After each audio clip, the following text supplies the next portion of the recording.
I sank into the plush chair by my apartment window, letting the golden morning sunlight spill across the soft cream of my blouse. The city was awake, cars humming below, but inside, I felt a tense quiet, the kind that presses against your chest without warning. My phone vibrated on the glass table, again.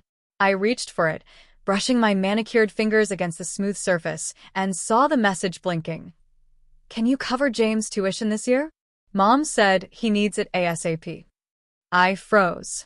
3 years.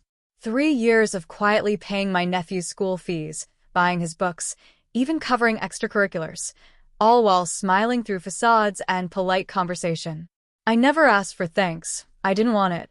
I just did it because I could. Because no one else seemed willing. But today something felt different. A flicker of unease crept through me, like a shadow sliding across sunlight. I could hear laughter drifting up from the living room. My family, early for Thanksgiving, their voices careless, their tones sharp. I leaned back, silk brushing my skin, and felt the familiar mix of pride and frustration tighten in my chest. I listened, and then I heard it, the words that pierced straight through the illusion I'd been maintaining. James' achievements were being twisted into my generosity, minimized, taken for granted. My coffee cooled. My fingers clenched. For the first time in 3 years, I realized I was done being invisible, done being the silent savior. I remember the night like it was yesterday, even though it was years ago. I was 23, fresh out of college, eager to prove myself, yet still tethered to the heavy expectations of family I could never quite satisfy. My first real paycheck had arrived, and I was brimming with excitement. But instead of pride, it became the trigger for another argument. "You think money makes you better than us?" my uncle had snapped, slamming his hands on the kitchen table. The sting of his words sank deep. I swallowed hard, feeling the familiar lump in my throat, my hands shaking as I tried to keep my composure. My accomplishments, my late nights, my sacrifices, my relentless drive, seemed invisible. Everything I did was diminished, dismissed, as though my worth was measured only by how well I conformed to their expectations. After they left, I curled up in the corner of my bedroom, staring at the floor, fighting back tears I refused to let fall. That's when my grandmother found me, draped in her worn shawl, eyes soft but steady. She knelt beside me, her hand warm over mine. "You have something they don't," she said gently. "A backbone. That backbone is your strength, but never let it harden into bitterness. Use it wisely. And remember, your generosity is a gift. Only give it where it's respected." She pressed a small, faded notebook into my hand, the pages filled with her sketches, quotes, and little pieces of advice she had gathered over decades. "This will guide you," she whispered. "Whenever you doubt yourself, read it." I remember the way the leather felt under my fingers, the faint scent of her lavender perfume lingering in the room. And in that moment, I made a decision. I would not let their small-mindedness define me. I would leave, step into the unknown, and carve a life on my own terms.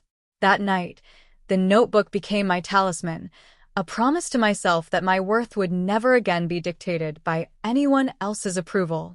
The next morning, I packed my essentials, kissed my grandmother on the cheek, and walked out the door with nothing but hope, determination, and that little notebook clutched to my chest.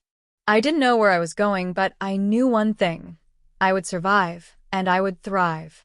The city was bigger than I had imagined, towering buildings, endless streets, and a rhythm that never seemed to pause. My first apartment was tiny, barely enough room for a bed, and the desk where I set up my first laptop. Nights blurred into mornings as I juggled odd jobs, freelance assignments, and every opportunity one could find to prove I was capable. Each rejection stung. Each closed door whispered doubt. But the notebook in my bag reminded me to keep going, to trust myself. It was during one of those long nights, hunched over a dim desk lamp with a cup of coffee gone cold, that I met Mara. She was a senior editor at a small but reputable publishing house, a woman whose presence commanded attention without raising her voice. "You have something rare," she said over a shared coffee, her eyes sharp and assessing. Talent, yes, but more than that, persistence. Don't hide it. Her encouragement felt like sunlight through clouds, and I clung to it, letting it guide me. The next few years were a whirlwind.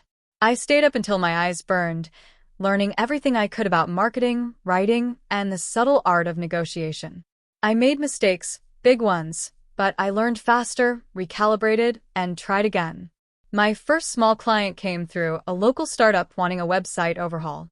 The work was grueling, the pay modest, but it was a victory.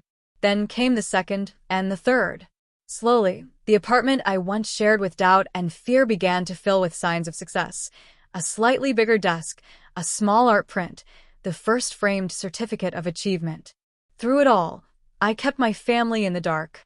On social media, I posted vague updates, humble enough to avoid questions, careful not to reveal the life I was building. Each time I paid James tuition, I did it quietly, leaving the receipts in folders on my desk, my heart heavy with unspoken frustration. It wasn't just about money. It was about recognition, respect, and the quiet understanding that generosity without boundaries could be taken for granted.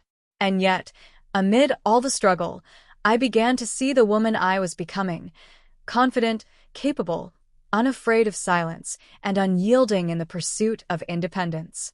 Each small success stacked on the last, a secret empire built with sweat, heart, and careful discretion.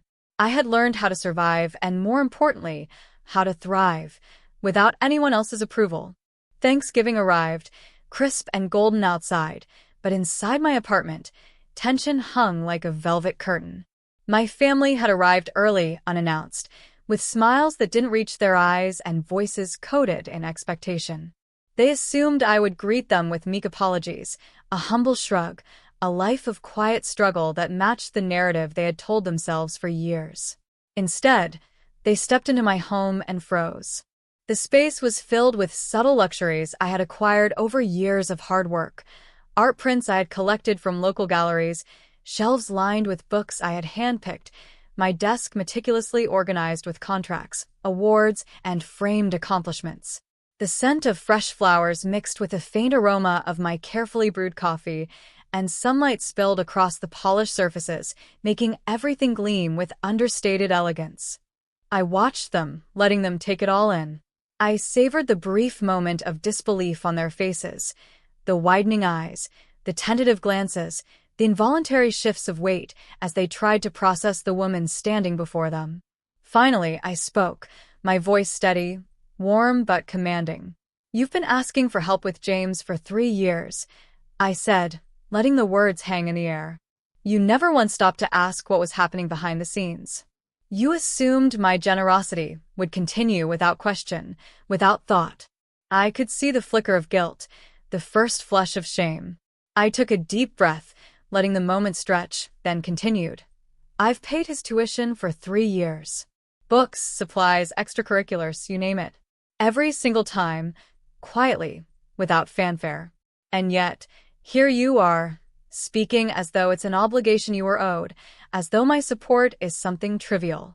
Their silence was palpable, broken only by the faint ticking of the wall clock. I walked them through the reality of my life now. The company I had built, the clients I had won, the nights I had spent learning, failing, and rising again. I described my accomplishments matter-of-factly, letting the facts stand as proof. I am not struggling.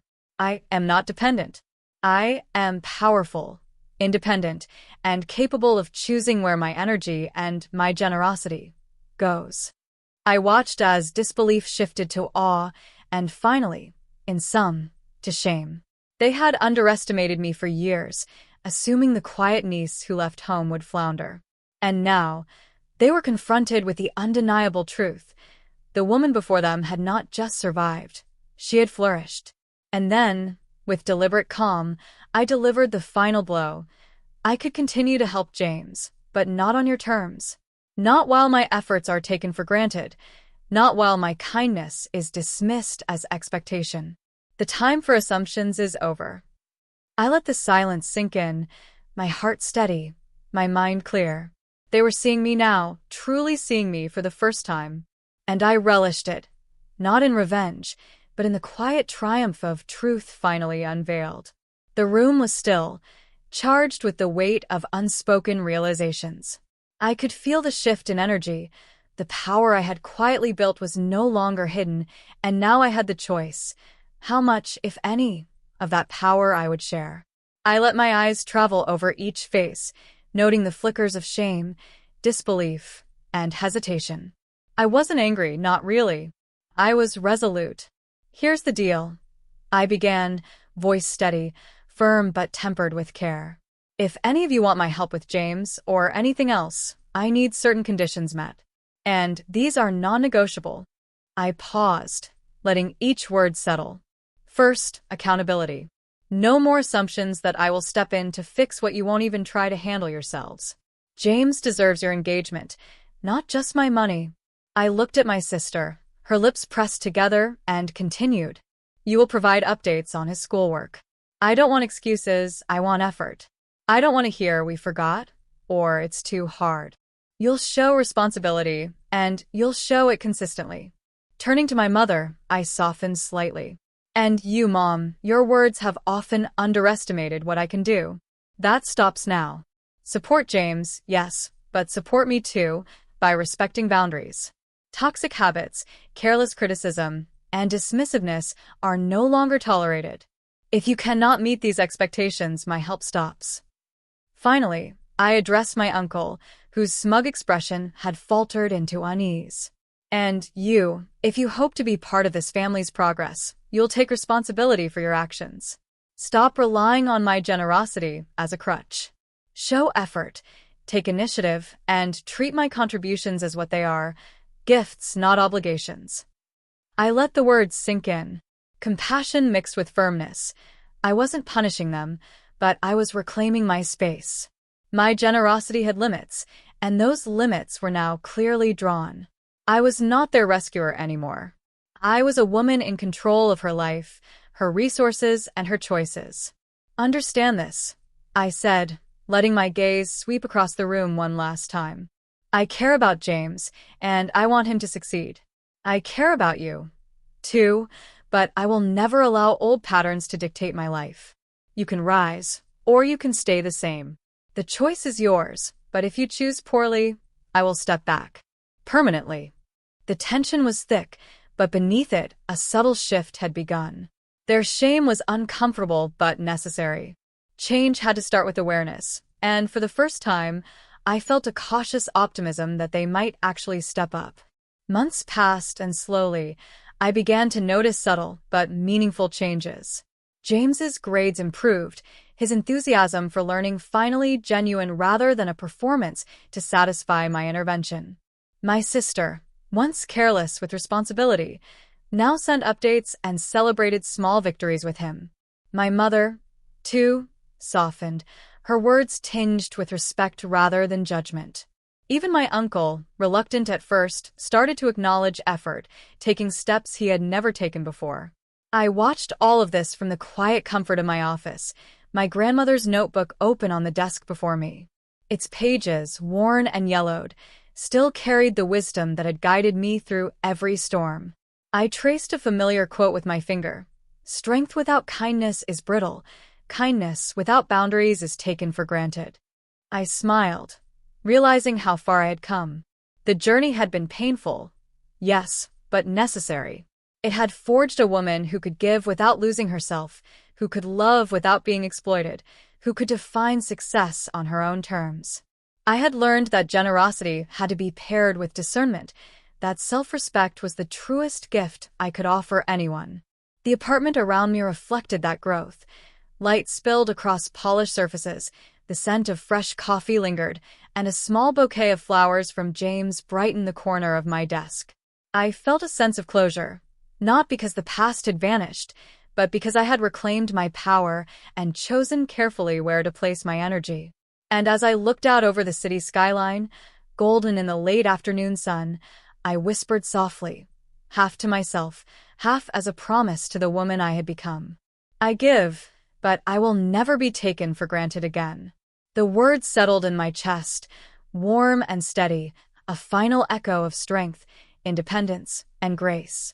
I had survived, I had thrived, and for the first time, I felt completely at peace with the power I had claimed and the love I had chosen to share.